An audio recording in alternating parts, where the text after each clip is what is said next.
நான் எங்க அம்மா கிட்ட ஒரு பெட்டு கட்டிருக்கேன். அவங்கள விட ஒன்னு அதிகமா பெத்து காட்டுறேன். உன் குடும்பத்துல மொத்தம் எத்தனை அண்ணன் தங்கச்சி? மொத்தம் 19. யாரு கேட்டு இந்த மாதிரி பெட்டெல்லாம் கட்டுறீங்க? வேணானா போ. அப்பெல்லாம் சொல்லக்கூடாது.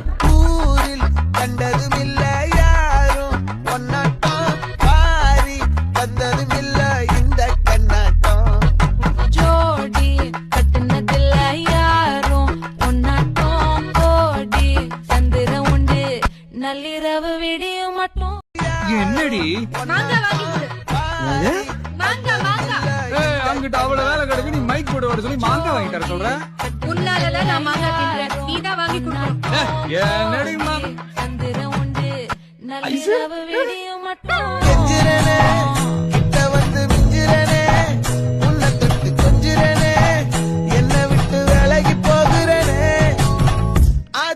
எத்தனை மச்சம்